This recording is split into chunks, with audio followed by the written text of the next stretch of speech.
मिथिलेश प्रियदर्शी और मैं बात करूंगा फिल्म निर्माण में रिसर्च की भूमिका पर। फिल्म निर्माण के तमाम पहलुओं पर खूब बातें होती हैं, पर एक पहलू अमूमन बातचीत से गायब होता है, वह है रिसर्च। सिनेमा की बुनियाद अगर कहानी है तो कहानी की बुनियाद रिसर्च। कहानी और रिसर्च ये दो नींव हैं जिस पर कोई फिल्म आकार लेती है। कभी कहानी आगे होती है, कभी रिसर्च। जैसे अगर किसी ने ये तय किया कि उसे जज लोया की रहस्यमयी मौत पर एक फिल्म बनानी है तो सबसे पहले वो रिसर्च करेगा, फिर उस पर कोई कहानी बुनेगा। लेकिन अगर किसी विषय पर उसने कहानी बुन ली है तो वो उसके बाद रिसर्च करेगा। लेकिन इस दोनों प्रक्रिया में एक बात जो कॉमन है वो है रिसर्च।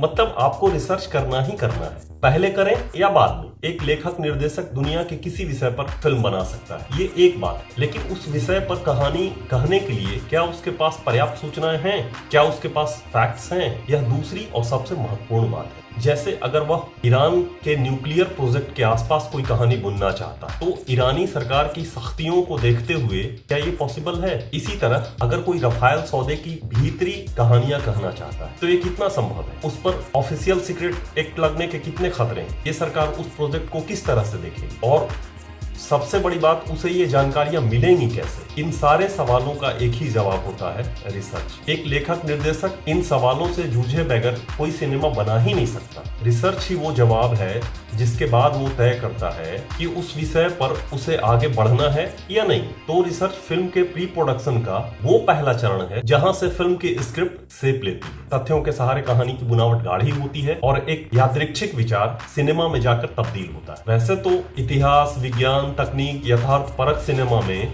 रिसर्च की जरूरत जगजाहिर है, लेकिन कॉमेडी, थ्रिलर, पॉपुलर ड्रामा में भी रिसर्च की जरूरत पड़ती है और कई स्तरों पर पड़ती है। इनकी कहानी कितनी भी काल्पनिक हो, यथार्थ से कितना भी परे, उसे कहने के लिए बुनियादी रिसर्च की जरूरत पड़ती ही है। कहानी का कालखंड, पात्रों की सामाजिक आर्थिक हैसियत, सांस्कृतिक परिवेश, बोली, भाषा आदि रिसर्च की मांग करते ही हैं। यहाँ तक कि अमूर्त किस्म की फंतासियां भी रिसर्च की टेक पर ही खड़ी होती है। फिल्म निर्माण में रिसर्च का दायरा बहुत बड़ा होता है और यह केवल कहानी तक सीमित नहीं होता। मार्केट रिसर्च होता है जिसमें टारगेट ऑडियंस से रिलेटेड स्टडी शामिल होता है। Location, casting, costume, language, colour combination आदि सब रिसर्च की मांग करते हैं। लेकिन आयरनी की सिनेमा में रिसर्च की भूमिका जितनी जरूरी जान पड़ती है, व्यवहारिक तौर पर भारतीय सिनेमा में यह उतनी ही उपेक्षित है। अपवादों को छोड़ दें तो अमूमन फिल्मों में रिसर्च का मामला बहुत सतही है। गूगल इनके लिए रिसर्च की कुंजी है। Field work, archives, library, documents, expert की राय आदि से बहुत ज्यादा मतलब नहीं रखता है। बस किसी तरह थोड़ी बहुत सूचनाएं हासिल हो जाए, ये पर्याप्त है। आप पूछेंगे ऐसा क्यों? ये कहेंगे समय और धन की बचत। ये बड़ी वजह है कि हमारी फिल्मों में रिसर्च की कमी झलकती है और उथले और सतही तौर तरीके अपनाए जाने की वजह से कई बार हास्यास्पद किस्म के दृश्य बन पड़ते हैं। और ये दिक्कत छोटी मंझोली से लेकर विश्व की सफलतम फिल्मों के साथ है। 1997 में एक फिल्म आई थी, टाइटैनिक, बहुत चर्चित फिल्म थी। इसमें एक जगह नायिका साइज को लेकर पुरुषों की पूर्व धारणाओं के संबंध में फ्रायड का जिक्र करती है। 1920 में फ्रायड का एक निबंध पब्लिश हुआ था, बियॉन्ड द प्लेजर। इसमें साइज को लेकर पुरुष क्या सोचते हैं इस पर विस्तार से लिखा गया है। फिल्म टाइटैनिक 1912 की कहानी कहती है, जिस वर्ष ये जहाज डूबा था। ऐसे में नायिका 1920 में पब्लिश किसी निबंध की बात 1912 में कैसे कह सकती है? ठीक इसी तरह लगान 1893 के भारत की कहानी कहती है। इसमें क्रिकेट खेल के दौरान एक ओवर में 6 गेंदें फेंकी जाती हुई दिखाई गई, जबकि इंग्लैंड क्रिकेट की तरफ से उन वर्षों में एक ओवर में केवल 5 गेंदें फेंके जाने की मान्यता थी। यह वाकई रिसर्च की तथ्यात्मक भूल है। इसी तरह 3 इडियट्स में, इसमें कहानी 1999 की कही जा रही है। एक बच्चे की डिलीवरी होनी है, लोग यूट्यूब से देखकर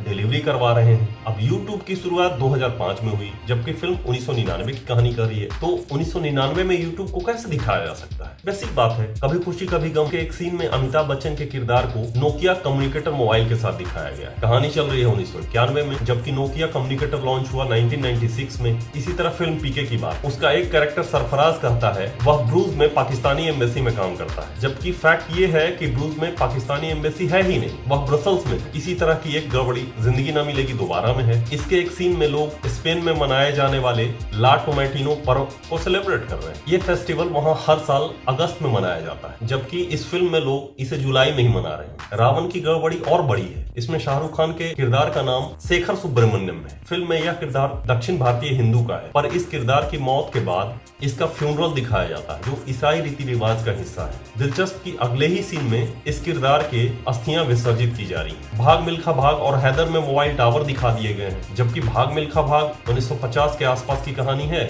और हैदर 1990 के कश्मीर की। तो ऐसे फैक्चुअल गड़बड़ियों की पूरी एक फहरिस्त है। आप ध्यान से देखेंगे ये गड़बड़ियां सामने आ जाती हैं। ये ऐसी गलतियां हैं जिनसे कहानी की सेहत पर बहुत फर्क नहीं पड़ता। ऑडियंस भी कहानी में डूबे होने की वजह से बहुत ध्यान नहीं दे पाती। तर्कों और तथ्यों की अनदेखी करने वाली ये फिल्में सफल भी हो जाती हैं, पर अपने पीछे रिसर्च से जुड़ी लापरवाहियों और गैर पेशेवराना प्रैक्टिस के मूल सवाल छोड़ जाती हैं। आए दिन हम अखबारों में सेना की वर्दी से जुड़ी गलतियों के बारे में पढ़ते रहते हैं, बोली भाषाओं में हुई भूलों के बारे में सुनते हैं। विदर्भ की मराठी और मुंबई की मराठी में खासा फर्क है। आप बनारस के कैरेक्टर से आरा छपरा की भोजपुरी नहीं बोलवा सकते। इसी तरह आदिवासियों को दिखाने के लिए रंगों से पुता चेहरा और उनके बॉडी पर पेड़ की छाल दिखाना जरूरी नहीं होता। सरदार का मतलब भांगड़ा या सरसों का साग या पटियाला पेग नहीं होता। कर्नाटक, आंध्र प्रदेश, तमिलनाडु, केरल सब अलग राज्य हैं। इनकी संस्कृति, उपजातियां, भाषाएं सब अलग है, लेकिन हिंदी सिनेमा के लिए ये सब एक है। नई फिल्म हो या पुरानी, सब दक्षिण भारत को इसी नजरिए से देखते हैं। 1968 की फिल्म पड़ोसन में मास्टर पिल्लई बने महमूद के किरदार को तमिल ब्राह्मण दिखाया गया है, जबकि पिल्लई सरनेम तमिलनाडु में ब्राह्मण नहीं लगाते। यही हाल ओम शांति ओम, रावण, डर्टी पिक्चर से लेकर चेन्नई एक्सप्रेस जैसी इधर की फिल्मों का है। ये अयो अयो, नारियल और लुंगी जैसे प्रतीकों से बाहर निकल ही नहीं पाए हैं। तो ये जो पूर्वाग्रह है वह नई सूचनाओं तक पहुंचने से रोकता है, वह रिसर्च करने से रोकता है, क्योंकि बनी बनाई धारणा सामने है। नई बात खोजने में कोई मेहनत क्यों करे। इसे उलट कर भी कह सकते हैं कि चूंकि रिसर्च को लेकर रवैया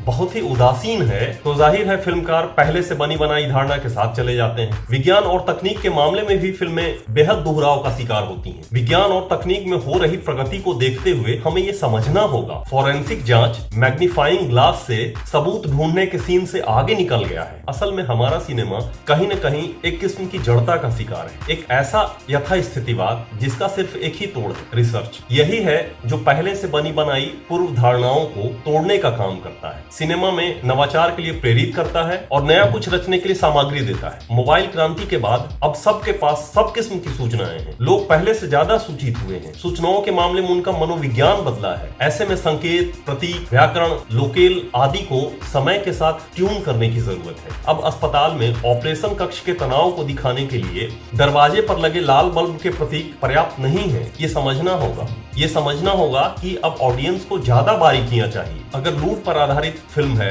तो लूट के नए तरीके दिखाने होंगे। ओशियन सीरीज लोकप्रिय हुई क्योंकि उसमें कैसीनो की ऐसी दुनिया दर्शकों ने देखी जिसे उसने पहले नहीं देखा था। यह रिसर्च का कमाल था। साइंस फिक्शन हम विज्ञान को समझे बिना नहीं बना सकते। कोर्ट रूम ड्रामा क्रिएट करना कानूनों और उसकी बारीकियों को समझे बगैर संभव नहीं है। कुल जमा बात ये कि अगर स्तरीय सिनेमा रचना है तो रिसर्च की प्रैक्टिस अपनानी होगी। फिल्म बजट में रिसर्च का पैसा जोड़ना होगा। रिसर्च के प्रोफेशनल हायर करने होंगे। यह नहीं कि प्रोडक्शन टीम के ही किसी बंदे को इंटरनेट के सामने बिठा दिया जाए और मोटे तौर पर सूचनाएं निकलवा ली जाए। वो फील्ड में जाए, लोगों से मिले, संबंधित विषय से जुड़ी नई चीजें देखे, फील्ड के मुहावरे समझे, दृश्यों में नई सूचनाएं जोड़े। जब तक यह नहीं होगा, सिनेमा की कहानियां बार बार उन्हीं दोहरावों से भरी होंगी और हम औसत किस्म के सिनेमा में गोते लगाते रहेंगे।